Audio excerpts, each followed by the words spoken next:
You're watching Battle of Champions as we build up to the big final of the T20 World Cup 2021 edition. It's going to be Australia versus New Zealand, the Trans-Tasman rivalry, and we keep looking at the record of both these teams in ICC tournaments, and you know that Australia hold the edge. This is also going to be the repeat of the 2015 50-over World Cup final, and remember, out of the 18 games that these two teams have played in ICC tournaments, 12 times Australia have won. Can New Zealand turn this record around? That's what we'll be discussing on our show this evening. Joining us two legends of the sport in Wasim Akram and Sunny Gavaskar. Now, before I get their thoughts on this particular encounter, let's bring you some news closer home. Now, the Indian test team for the series versus New Zealand was announced yesterday, but the biggest talking point wasn't with regards of selection of a player. It was more so with regards to the non-selection of a player. I'm talking about Hanuma Vihari, someone who played his last test match for India on literally one leg and then helped India save that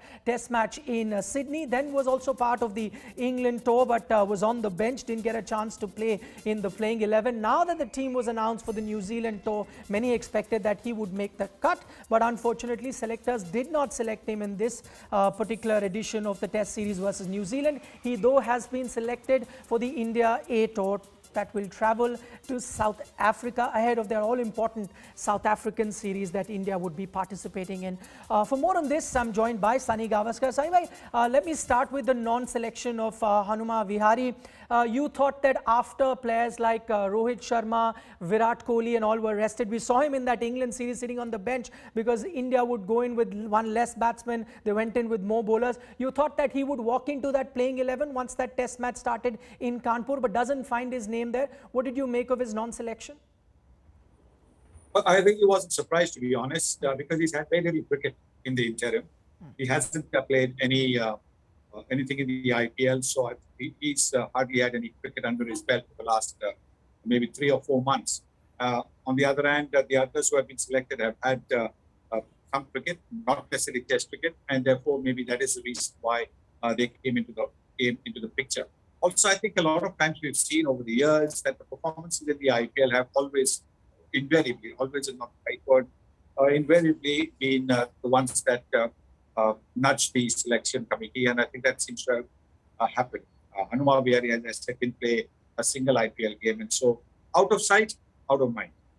All right, Saibhai, as you are talking about, probably sometimes it's the IPL performances that come into play, even though that's a different format. As a player, let me ask you now, the kind of logic that we are getting to here is that the fact that India would be going to South Africa, that's going to be an important tour. So let's prep him up for that. And so he's been included. Let me also remind our viewer, he was included as an afterthought in that India A squad because that squad was announced 3 days earlier. And in the evening when there was a lot of hue and cry, then his name was added to that India A tour. But even if I was to take that logic of prepping him up, what would you rather prefer as a player? Playing a test match and prepping, even though it's coming in different conditions, or going and playing an A game? Well, I think if he's going and playing in the A team, I think that's very good. He's going to be playing in the same kind of conditions, so he'll get some match practice under his belt. He'll get a feel of the conditions, the pitch conditions, everything, and therefore he will be absolutely ready. So in case he's called for the test team. So that is a big advantage for him going to South Africa with the A team. All right, we'll wait and watch if this sort of approach by the BCCI really works for the Indian team. But the question many are going to ask is, even if Hanuma Vihari was to practice in South Africa, we've seen that it's very tough for him to make that playing 11. Will that happen in South Africa? Again, is something that, only time will tell. But Saibhai, stay on with us. Our big focus on this program is going to be that big final between Australia and New Zealand. I already gave you some sort of stats of how Australia hold the edge in that particular encounter. But if you look at man-to-man, two teams are very well matched. If you're going to talk about David Warner, the opener on form for Australia, on the other side you've got Daryl Mitchell, who's been outstanding in terms of both teams having great leg spinners. Ish Sodhi has been picking up wicket, but then Adam Zampa does the same for Australia. Good fast bowlers from both sides. You've got Trent Boult and Southee for New Zealand, and then you've got Mitchell Starc and Hazlewood for Australia. Let's see how this particular matchup looks like. Right, Sunny Gavaskar and Wasim Akram still with us. Sunny bhai, starting with you, we often talk about rivalries in cricket. You talk about India, Pakistan, you talk about Australia versus England, but there's a bit of needle in Australia versus New Zealand too, trans-Tasman rival that they are, big brother versus younger brother, quite often referred to as that. Oh, definitely. Make no mistake, I think there's a heck of a rivalry between Australia and New Zealand. And that rivalry has actually has increased ever since that incident way back in 40 years ago. The underarm delivery. Since then, I think it has taken a new turn, and it's a lot more fierce, a lot more intense rivalry between these two countries when they meet each other on the cricket ground. All right, Saima, interestingly that you talk about 40 years ago, that incident, and the last time I was looking at the stats, the last time that New Zealand beat Australia in a knockout game also came way back in 1981. So it's been a long time coming for them to have beaten them in a knockout game. But just looking at now the New Zealand team, they're looking rather dangerous. But the biggest blow for them, Devon Conway, you know, the man who got them runs in the semi-final, has been injured. How is that going to impact this Kiwi team that have barely made any sort of changes to their playing 11 throughout this tournament? It will make a huge impact because Devon Conway is a quality player. We've seen him at the test level. He made his test debut with a double 100, and then this year itself.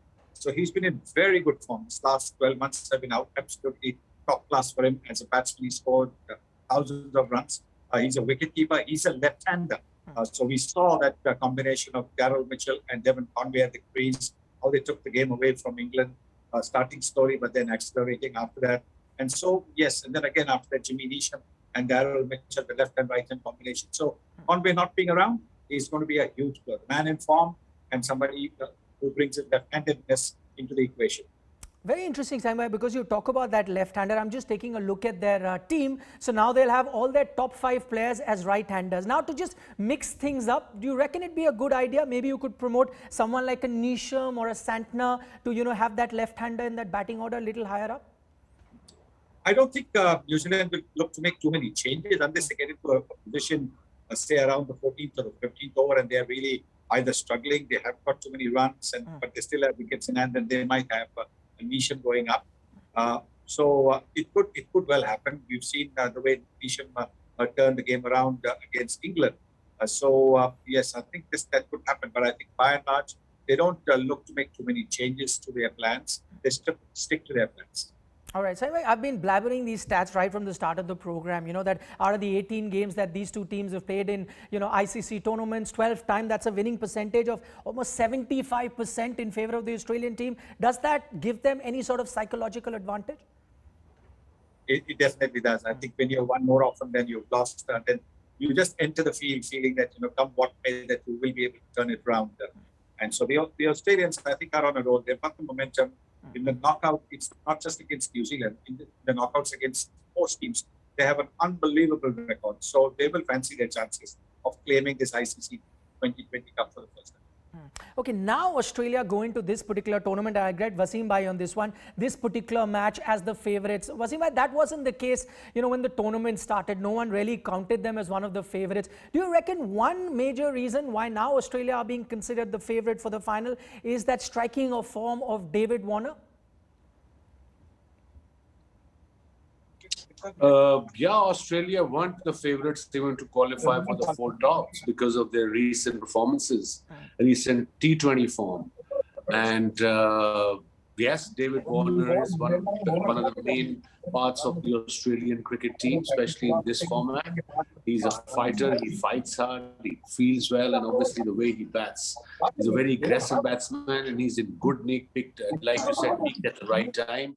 And although Australians, I mean, we've seen Smith is struggling so far in this playing 11 for Australia, but they're looking good. Their fast bowling is really good, and I think eventually in knockout stages, obviously Pakistan could attack Maxwell and Stoinis. They bowled 4 overs because they don't have a 5th regular bowler, so they got to bowl with either Maxwell or Stoinis, and I think New Zealand will be definitely eyeing on them. But in general, they look very strong, especially after yesterday's win.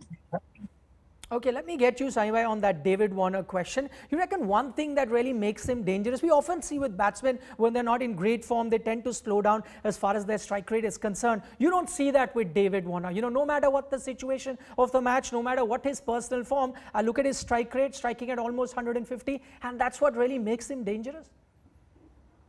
Yes, because that's the way he knows how to play. He's not much of defending the ball in any form of the game. Even at the test level, he will look to take the attack to the opposition, and more often than not, he has succeeded.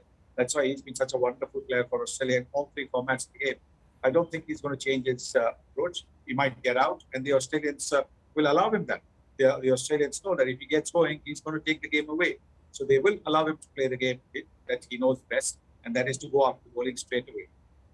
Okay, I'm just now looking at the Kiwi camp, and I'm going to quote Jimmy Neesham here. This is what he said after the semi-final. He said, "You don't come halfway across the world just to win a semi-final." When he was asked to express his happiness about winning that crucial semi-final, clearly this sums up the attitude of this Kiwi team. They don't want to end up with the wooden spoon. They want that trophy in their hands.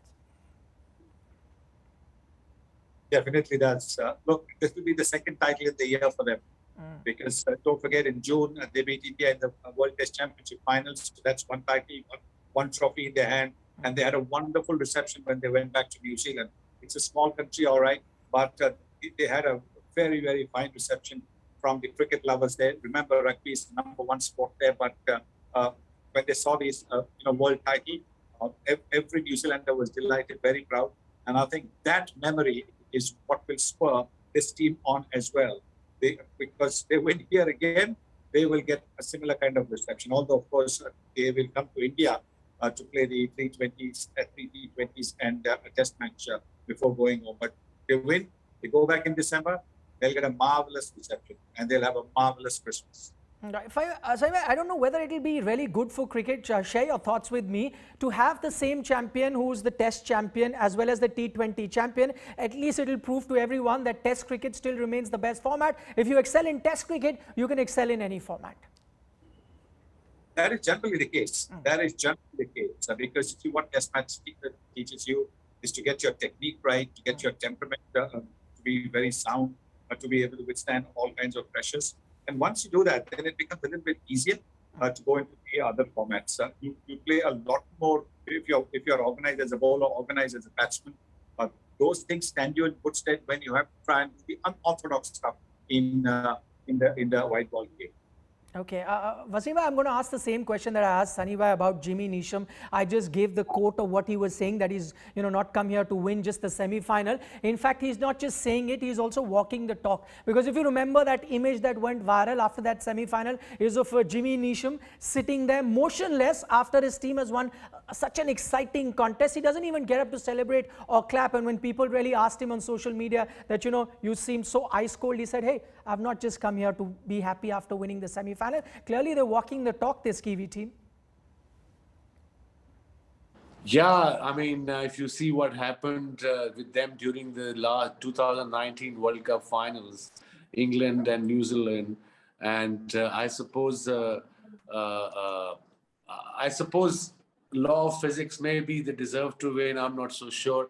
They're a good side, no doubt. They have very good spinners, both of them. Santner and of course Sodhi.